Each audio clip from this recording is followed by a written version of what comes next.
Do you believe in alternate realities? Because alternate realities are very real. The multiverse exists, which means there are infinite parallel realities on planet Earth in this existence where different events have happened and have led to different outcomes and different things happening, different people being born, and all kinds of different things. So there are all of these parallel dimensions in the multiverse that run parallel to our own. And there have been a lot of alternate futures in the multiverse. We are now living in the past. The year 2017, when I'm making this video, we are in the past. This is the past right now. The future has already happened in different multiverses. All right? And I know this because, you see, I originally came from a different universe, a different timeline, a different 2017. All right? Because my fate changed. And I'm going to tell you the story about how my fate changed. All right? Originally, I left Minnesota to go to California after high school to pursue my acting and writing and rapping career. And I got an agent, and on a fluke, I got my first big break. I had done some smaller jobs, but I got my first big break in the movie The Hobbit. All right, and in the reality where I went to Hollywood to pursue my acting and rapping and writing and directing career, in that reality, The Hobbit was not directed by Peter Jackson. Okay, in the reality we live in today, The Hobbit was directed by Peter Jackson, the director of the original Lord of the Rings trilogy. All right, that is what happened in our reality that we exist in today. But in the alternate reality where I came from, The Hobbit was not a trilogy at all. The Hobbit was 2 films. And The Hobbit was directed by Guillermo del Toro. All right, who is a great director. And I was very good friends with him in this alternate dimension. And to make a long story short, I got cast in The Hobbit. And this movie filmed a lot sooner than Peter Jackson's Hobbit got filmed. It released sooner. But this was basically the movie role that made me world famous. I got cast as Bilbo Baggins in The Hobbit, directed by Guillermo del Toro. All right, it was a 2-movie. The Hobbit was broken up into 2 separate movies. And I was a relatively unknown actor at that point in time. And Guillermo gave me a chance, and he cast me as Bilbo. And it set off a chain of events that would lead to me having an amazing career in all these different movies. Not only was I acting in a few different movies, but I went on to write and direct a whole bunch of different movies, classic films that got made. I made a ton of movies. I wrote a ton of movies. I directed and wrote a ton of movies. And so many cool, amazing movies got made in the dimension where I was in Hollywood. Okay? As an actor, writer, director, rapper. Right? So life was all grand and everything was cool, and I was this rich, famous dude in Hollywood living my dreams, making my dreams come true, doing what I love to do. And all of a sudden, the world ended. We were hit by an asteroid, and all life on planet Earth just stopped. Okay, we were all dead. And everybody died. And the truth about me is I am Evan Lefavor. I am the king of the kingdom of heaven. And I have the ability to time travel back into my body at an earlier point in time, before all of us died, before the end of the world happened, and take a new path, choose a new destiny based around saving the world, instead of just being some famous dude in Hollywood making movies all the time with all my time. Because I was very focused on my career in that timeline. I wasn't focused on saving the world.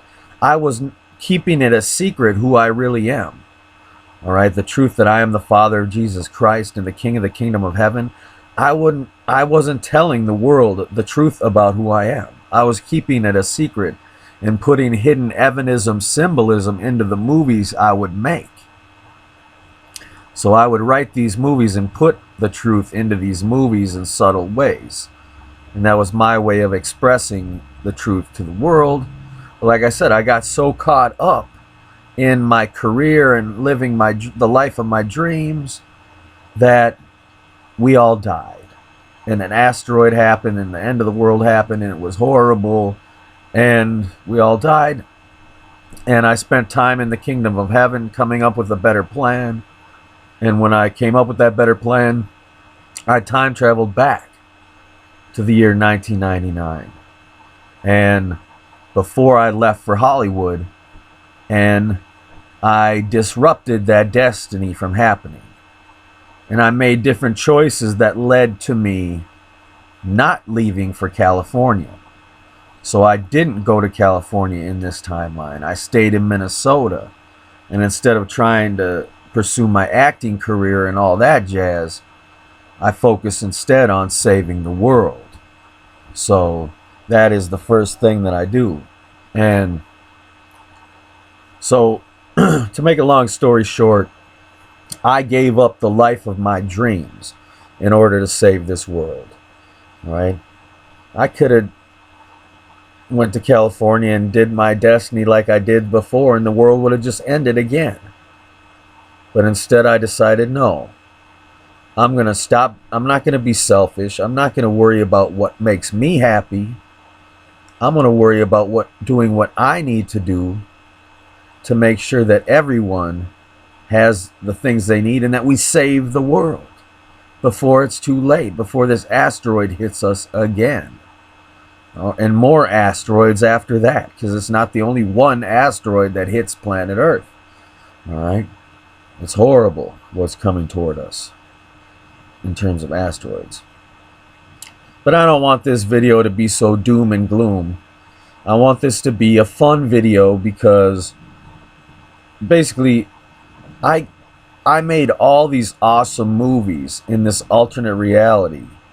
And in the kingdom of heaven, when you get to the kingdom of heaven, you will have access to all the movies ever created on planet Earth throughout all the multiverse. Because in all these different alternate timeline realities that run parallel to our own, different movies and different TV shows and different things got made than what happened in our reality. And the movies that got made in our reality are different than the ones that got made in all these other realities. All right? And you get to experience it all in heaven. So when you get to heaven, you can see all the movies I was in, including Guillermo del Toro's The Hobbit, where I was Bilbo Baggins. All right? So I'm going to tell you some of the movies that I had a hand in. These are movies I wrote. All right? These are movies I wrote that got produced and turned out to be big hits because they are part of big franchises. Okay? I'm a natural networker. All right? I know how to make connections happen and talk to the right people and make good projects happen. I have good ideas, and when I am empowered to make those good ideas manifest themselves, cool, good things happen. So, being part of the Lord of the Rings family, I got to meet Sean Astin. And Sean Astin, who played Sam Gamgee in the original Lord of the Rings trilogy. And you also might know him as Mikey Walsh, the little boy with asthma from the Goonies film. All right. And so these are some of the movies that I made that I'm not going to tell you them in the order that they were produced. I'm just going to tell you them in basically a fun order. All right. So a fun one that I made was Ghostbusters 3. Yes, Ghostbusters 3 is a movie I wrote.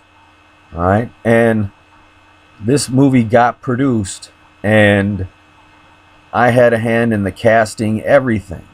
All right. And basically this happened. Harold Ramis was still alive. All the Ghostbusters were still alive. And everyone was pretty gung-ho about this project when I wrote the treatment in the script and pitched it. But basically, Bill Murray was really hard to convince to get to be involved with Ghostbusters 3. But I eventually did convince him when he and I finally hung out together and we partied a little bit and I pitched him my idea. I didn't send him the script or anything. I was like, dude, let's just talk about the movie. Let's get together and talk about the movie. So I convinced him. He convinced me to kill off his character. And I convinced him to be in the movie. So it was it was a good deal. So basically, Ghostbusters 3. See, the horrible female Ghostbusters remake that was made in our reality, that never happened. In my reality, I would never let that happen if I was in Hollywood. Okay, that was a horrible movie. It was a disgrace to the Ghostbusters legacy. Not because it was an all-female cast, but because they didn't have any respect for the original source material. The original Ghostbusters was a fucking scary-ass movie. The effects in that movie, the ghost effects, are some of the scariest shit on cinema. I mean, it is literally some scary shit. Like the librarian ghost will scare the shit out of you if you're a kid and you watch Ghostbusters, the original Ghostbusters. That shit is scary. There's a lot of good horror movie elements. But this Ghostbusters remake they did, the all-female Ghostbusters, nothing was scary. The ghosts weren't scary, and they're killing ghosts instead of trapping them, and it's spit in the face of Ghostbusters. But that didn't happen in my reality where I came from when I was in Hollywood. I made Ghostbusters 3, the true Ghostbusters sequel. And in this movie, a lot of people wanted to pressure us to make a new Ghostbusters team. Like, oh, let's make it about the dudes. The old Ghostbusters are handing the torch off to the new ones because they're too old and we'll get a new team and all this. But I thought, it's appropriate to add one new guy to the team. All right. And so anyway, here's what Ghostbusters 3 was about in a nutshell. All right. Dana Barrett from Ghostbusters 1 and 2, played by Sigourney Weaver, who reprises her role in Ghostbusters 3. Her son Oscar is now fully grown. He is an adult. And he is haunted by the paranormal experiences he has had in the past. And kind of like Haley Joel Osment in The Sixth Sense, Seth Rogen can see dead people. Oh yeah, I forgot to tell you. We cast Seth Rogen as Oscar, the son of Dana Barrett from Ghostbusters. So Seth Rogen is one of the new people in the cast. And yes, Oscar is a stoner in Ghostbusters 3, and he sees ghosts. He can see ghosts better than other people can. He is haunted by them. Ghosts are always fucking with him. And so he wants to be a part of the Ghostbusters team because he knows all about ghosts. He's an expert on the paranormal. He studies it himself because he's been around ghosts his whole life.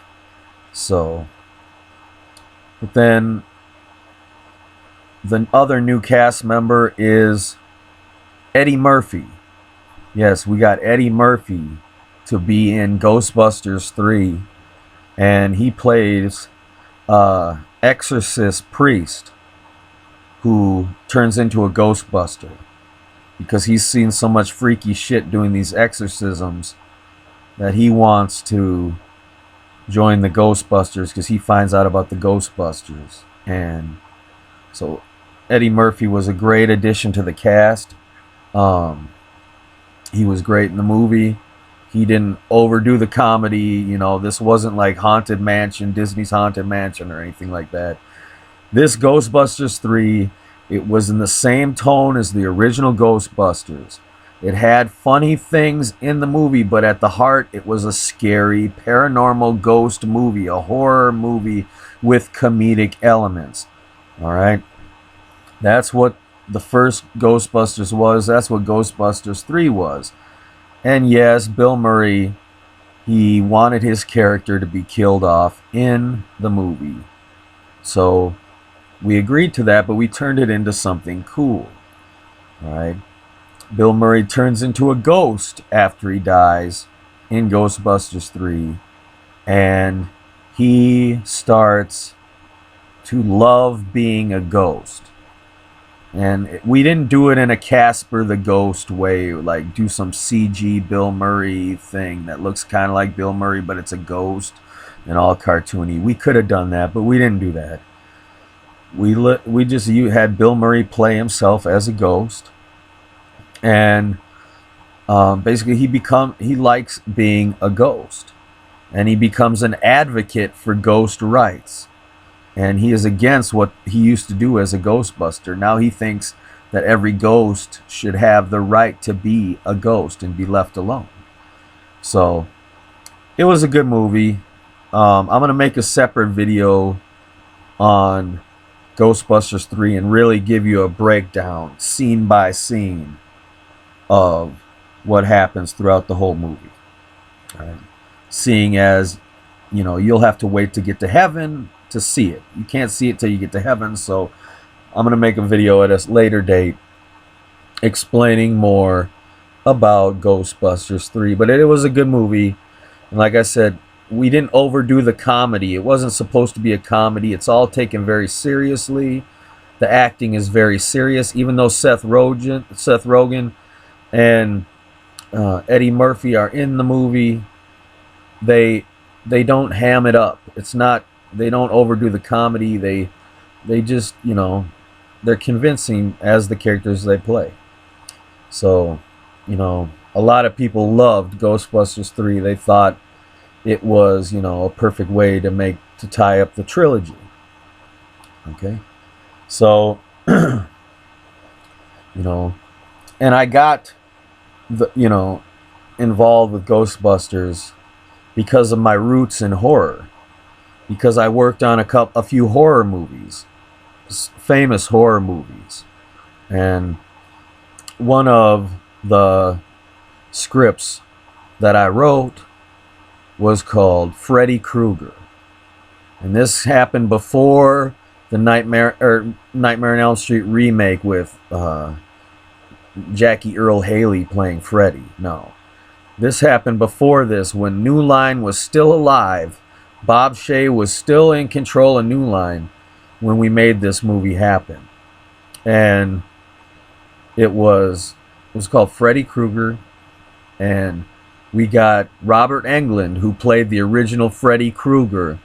We got him to come back and reprise his role one last time as Freddy Krueger. And a lot of horror fans said that Freddy Krueger was their favorite Nightmare on Elm Street movie. A lot of them. And it was one of my proudest movies that I wrote, because it was an early one that I wrote. And basically, it's got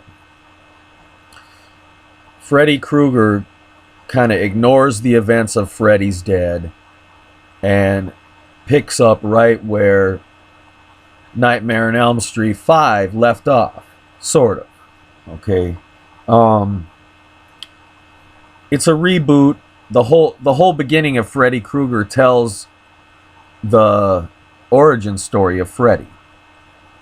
How he became a dream demon, what happened to him as a kid. It was this really cool, like 20-minute to 25-minute, depending on which version you were watching, the unrated or the rated version.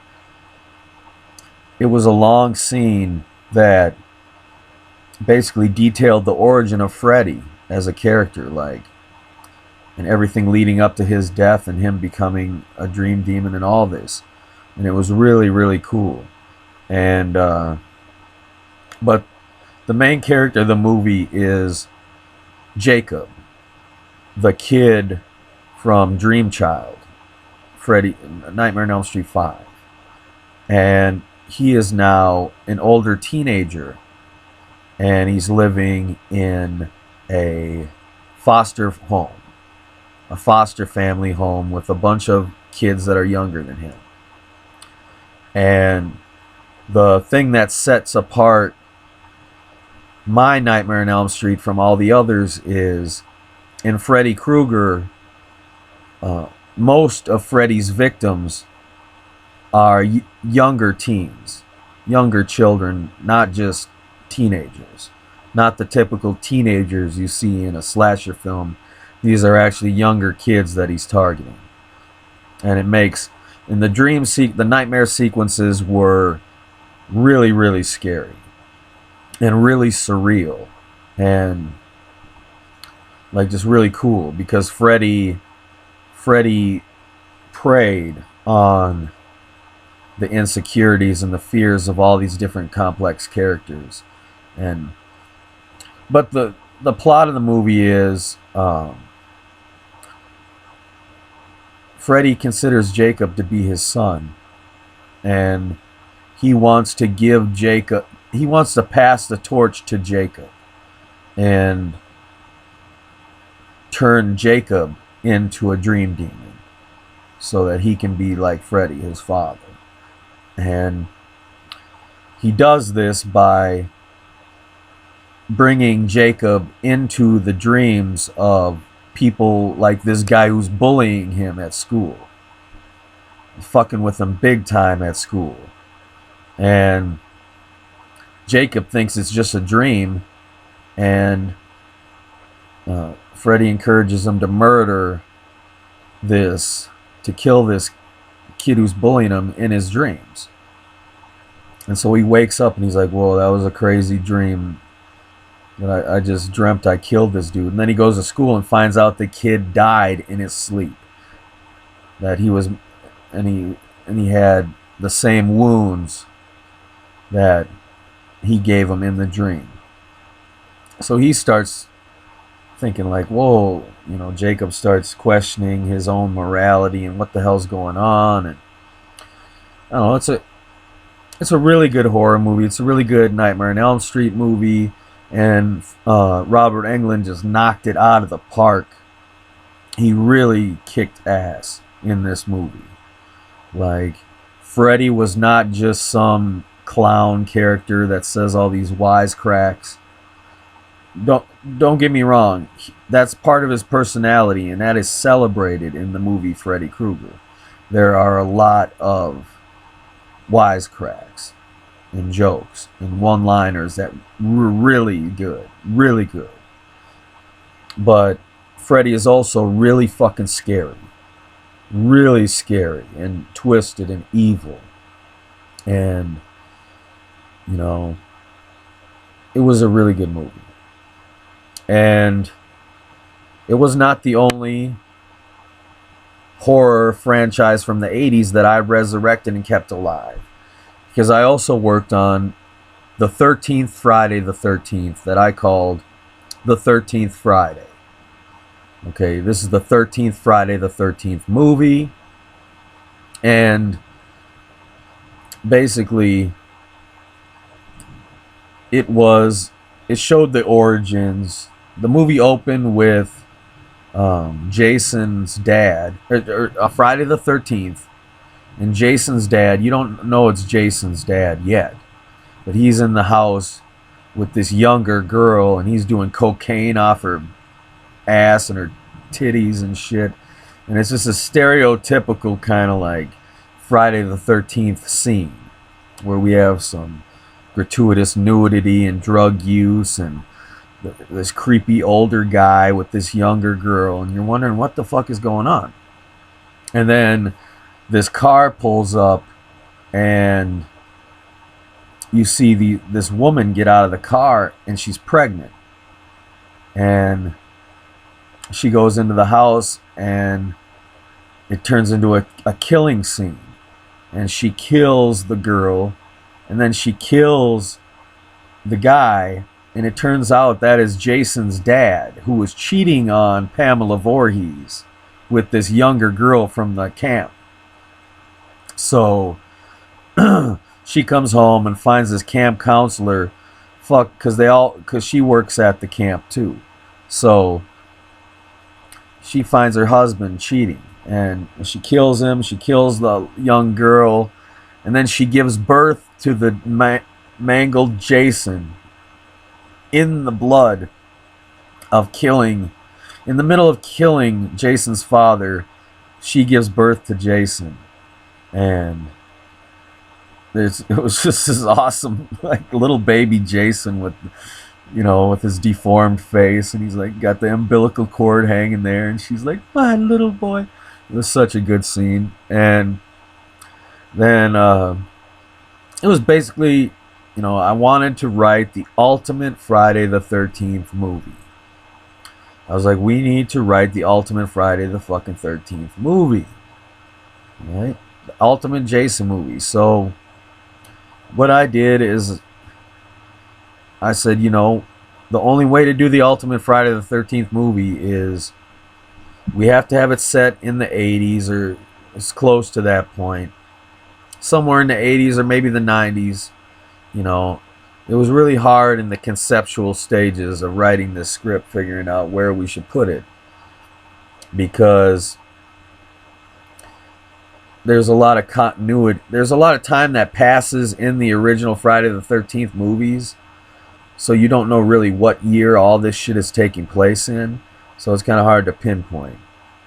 But we figured it all out because we wanted Corey Feldman to return as Tommy Jarvis. In case you didn't know, Corey Feldman played the character Tommy Jarvis, this young boy who in Friday the 13th Part 4 killed Jason Voorhees. So he is the boy that killed Jason. So that was kind of the basis for where we're picking up on the 13th Friday. So this is Corey Feldman returning as Tommy Jarvis to take on Jason one last time. To face Jason one last time. It was kind of like a Halloween H2O kind of thing where Jamie Lee Curtis came back to fight Michael Myers one last time. Well, Corey Feldman came back to face Jason. And it was an awesome movie.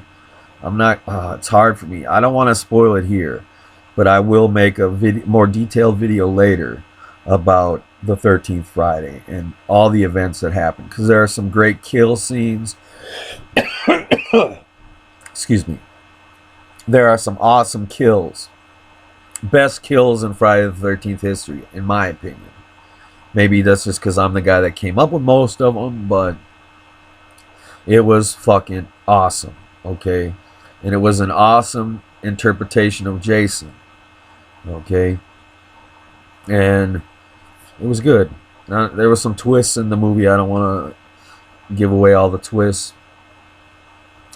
But I was able to convince, you know, Corey Feldman to be part of this project, and through that I convinced him to be part of another project that I got off the ground finally after years of waiting, Goonies 2. All right, I got the original cast of Goonies, all of them back together for the sequel, Goonies 2. And Goonies 2, you know, a lot of people have wanted this to happen for many years, and I convinced them that it was time to make this movie with my script.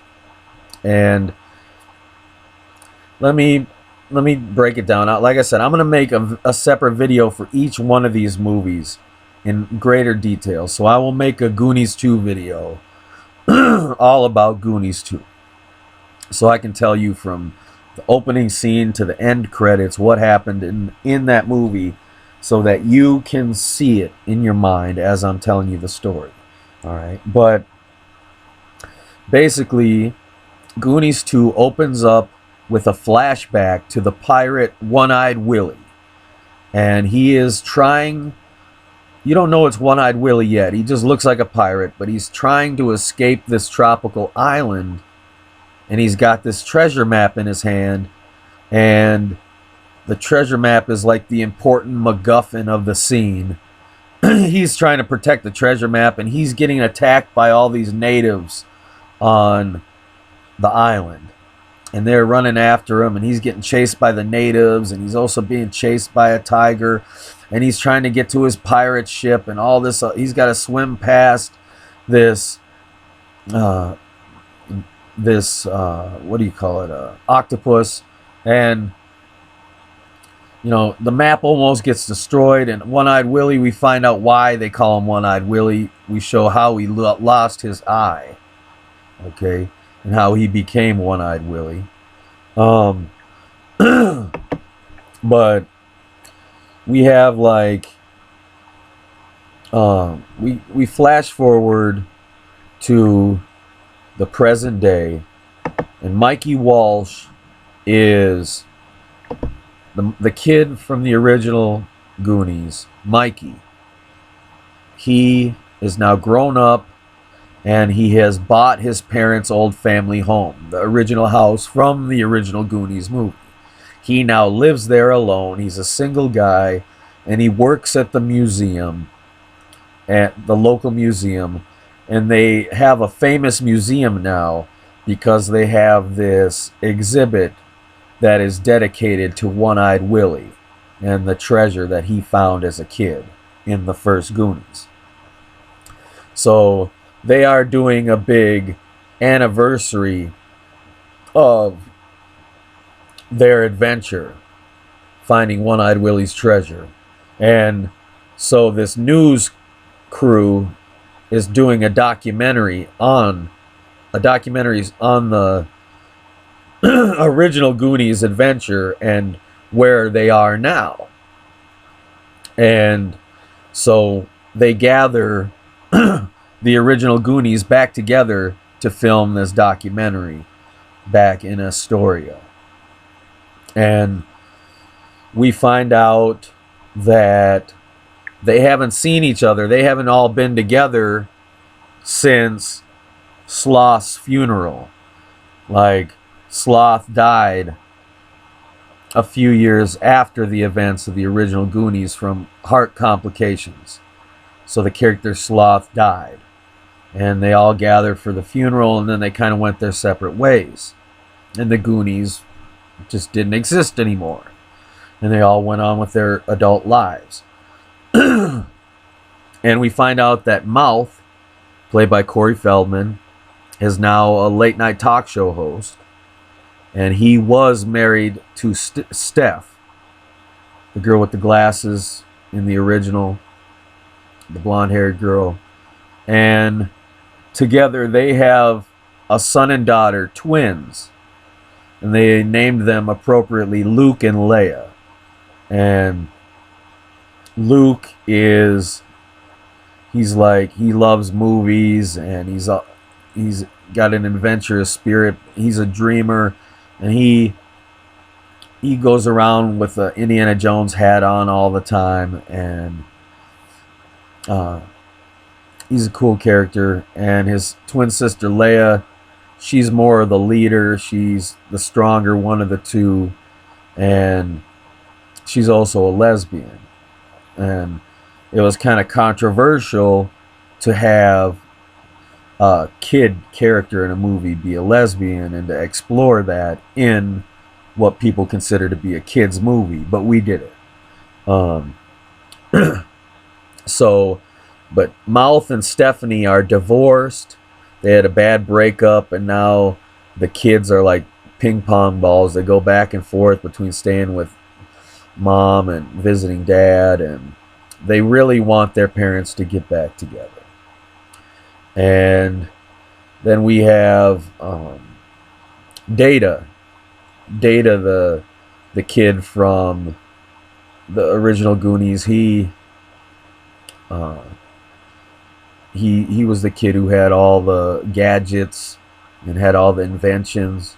Well, he has become the head honcho at this technology company that creates advanced technology for the United States government. So it is now his job to work on all this awesome technology that he's creating for the government. He creates all these cool inventions and new technologies, and he's working on all this high-tech stuff. And he's got a daughter named Mia. And Mia's got like, she's nothing like her dad. She hates being outdoors. She just likes being inside or going to the mall. She has like a Californian accent, and she hates the way her dad talks because she thinks her dad talks too stereotypical Asian, and she doesn't talk like that at all. And she's older. She's older than Mouth and Stephanie's twins. She's an older kid. And then Brand, he is married to Annie. Okay, Brand, Mikey's brother, his older brother. He is now married to Annie, and she has become a successful author because she wrote a book about the whole experience called Goonies Never Say Die. So she becomes this big famous author, and she gets rich and famous. And Brand has no job, he has no career, he's just basically a stay-at-home dad, and they have a son. Okay, and their son is a lot like his dad, Brand. His name is Josh, and he basically he tries to be the voice of reason in the group. He's the kid who, is trying to say, hey, let's be realistic here, blah blah blah blah blah. And he has a crush on Data's daughter, who is his age. They're both older than all the other Goonie kids. And then Chunk has a kid as well. And Chunk's kid he takes over for his father as being the stereotypical fat kid of the group. And he is also biracial. His mother is black. But he's not just a stereotypical fat kid. He defies that stereotype. And so basically these kids, the kids of the original Goonies, all meet together. They meet each other, and because of this documentary being filmed about their parents. And like there's this smoking hot woman who's the one hosting the documentary, and she starts hitting on Mikey Walsh one night after the museum closes. He finds her in this actual replica, or it's an actual replica of One-Eyed Willie's space or his pirate ship, and basically she's trying to get this map, the map that you see in the first scene with One-Eyed Willie that he's trying to escape the island with. Well, she's trying to get that map. It's a different map than what was in the first Goonies. It's a different map to a different treasure. This is the real treasure of One-Eyed Willie. And basically she's seducing Mikey Walsh, and they have like a romantic thing. They got chemistry going on, and you don't know if she's just playing him or if she's really got feelings for him. And you find out later that the woman doing this interview is really the Fratelli sister. All right, Ma Fratelli from the first movie, she died before the events of this movie take place. But the two Fratelli brothers from Goonies 1, they are in this movie, and this is their younger sister, and she's smoking hot. And basically what they do is they're faking this documentary so that they can kidnap the original Goonies and make them go to this island to find this island that's on the treasure map of One-Eyed Willie, to find One-Eyed Willie's true hidden treasure, his real treasure that's even bigger than the treasure he had in the first one. All right. So you find out that One-Eyed Willie, the treasure he had on his ship, was only part of a huge treasure that he found on this island. So they want to kidnap the Goonies and bring them to this island. And so they do that. But the kids aren't involved in the kidnapping, and they find out that their parents are kidnapped, and of course they want to save the day. And they have access to Data's lab, where he has all this different technology. And they have this robot there that Data designed, a robot called Sloth 2. And it's this robot that has a voice similar to Sloth, and it looks kind of like Sloth 2. And it basically has all these gadgets like Data does. And Data activates this robot with a remote control. And the robot comes alive, and it helps the kids track down their parents. And the kids, they go to this island to find their parents. They're trying to help.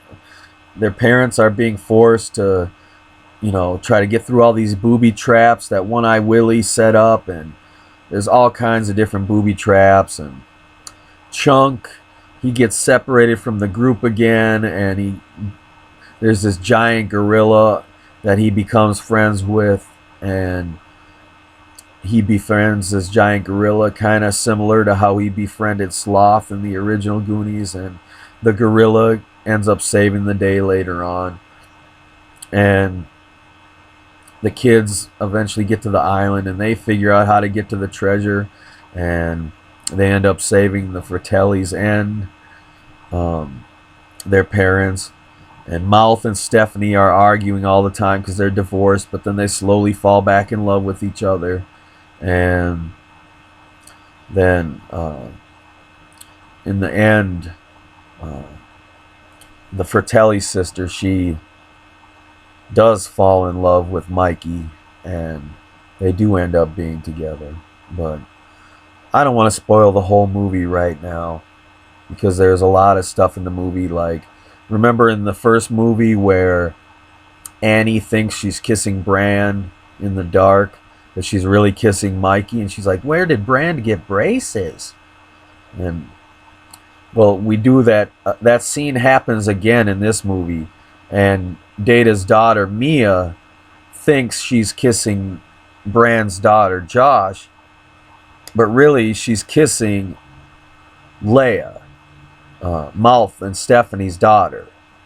And Leia is a lesbian, and she kisses Mia, and they don't end up together because Mia's not a lesbian. But it was a controversial scene to have in the movie, to have this lesbian kiss between these younger girls. But you know, being gay and lesbian is a natural thing, and you know, it's nothing to hide. It's nothing to keep out of a children's movie or anything like that. So I mean, Goonies 2, you know, it turned out good. It turned out really good. It paid off the original movie. It was the Goonies 2 that everyone has been waiting for. It captured the spirit of the original, and it carried on the characters that we loved and knew and loved from the original. And it tied up all the loose ends, and it was successful. It was pretty well received by the fan base. You know, people could have hated it. People could have hated what we did with the movie, but people loved it.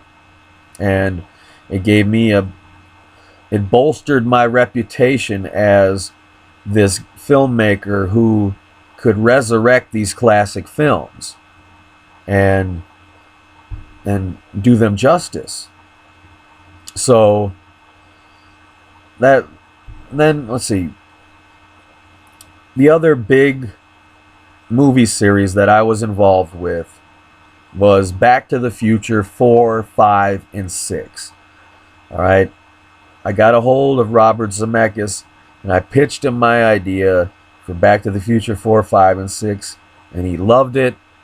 And we got Christopher Lloyd on board to reprise his role as Doc Brown, and we really made a good trilogy of movies. If you think there were a lot of twists and connections and time travel stuff in the original trilogy, well, wait till you see 4, 5, and 6. Basically, Back to the Future 4 opens up with the ending of Back to the Future 3. We see the time machine, the DeLorean time machine, get destroyed by a train, and we see Marty and Jennifer meeting up with Doc in the flying train, the time train.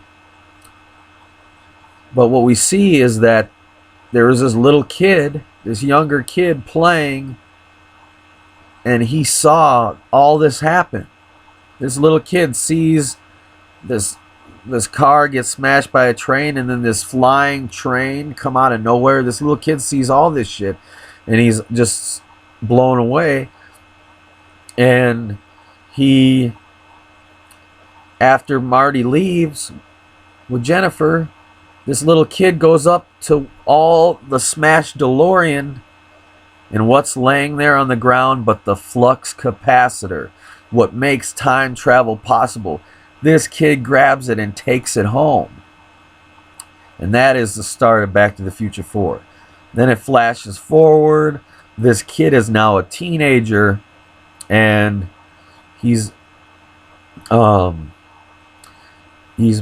messing around, and he's always kept the flux capacitor in his house.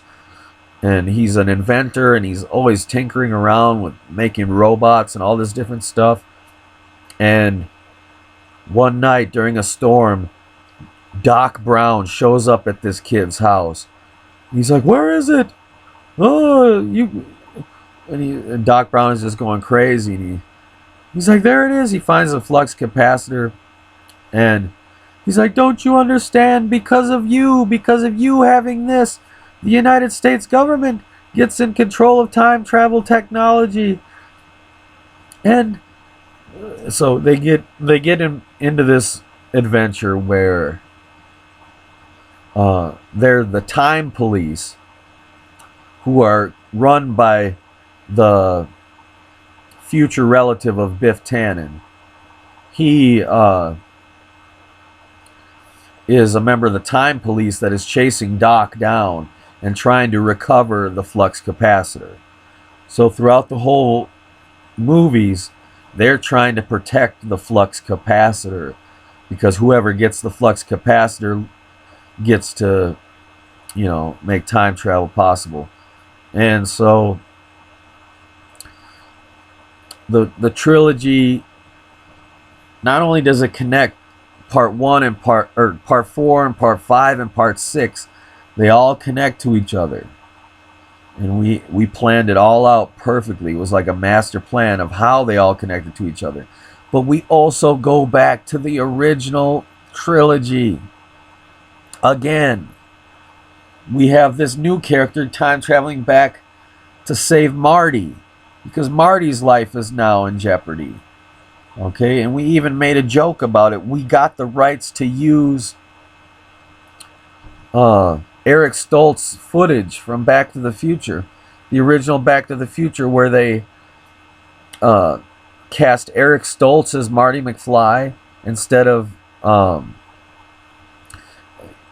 basically, in case you didn't know, they originally cast a whole different dude instead of Marty. Michael J. Fox didn't get the role until way later. And they filmed half the movie with Eric Stoltz as Marty. And you know the scene where, at the end of Back to the Future, where Marty's mom is dancing with Marty's dad, and this redheaded kid comes up and he's like, "Hey, I'm gonna jump in. Can I cut in?" And he starts dancing with her. Well, an alternate reality gets created where that guy ends up being with Marty's mom, and it creates Eric Stoltz being born instead of Marty. Instead of Marty McFly, it's now this other guy. So, and the new main character, he invented a robot in the future who upgraded itself, and now it's a time traveling robot who's here to help save him. And it's just a wild movie. I'll make another video about Back to the Future 4, 5, and 6 and how it all correlates and everything that's in the movie. But I don't want this video to go on for too long. But now you know, so those are just the movies that were already established that I helped bring back when I was in Hollywood. I brought all those movies back. But I also made a bunch of original movies, all original, that became cult classics that I made on my own, that I wrote and directed, and they became great movies in all these different genres. All right? So, but I'll make a video about that at a later date, because I don't want this video to go on for too long. So I want to thank you so much for watching this video. Now you know about some of the movies, and you will be able to see these movies. I promise you. You will be able to see all the movies I just told you about when you get to heaven. In the kingdom of heaven, we have all these movies in high definition, and you can watch them all and see all the special features and all that jazz. It's all there. Okay? But I made all these movies, and like I said, this asteroid hit, and the end of the world happened, and we all died, and I time traveled back to the year 1999 and decided to start a new life.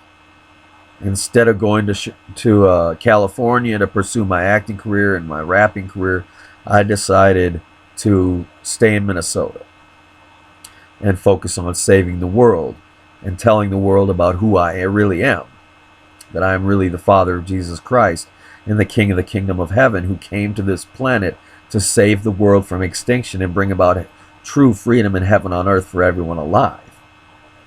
I decided it was more important for me to come to this planet and write my book and start Evanism and save the world before it's too late. That was way more important than me being some famous dude in Hollywood making all these movies and having fun with my life. Okay? It's more important that I save the world. So that's what I'm here to do. So now you know what I've given up. I gave up all that so that I could live this life, to be here talking to you in this video today. So that is what I sacrificed to save the world. Like I said, I already lived that life. I already lived that life. And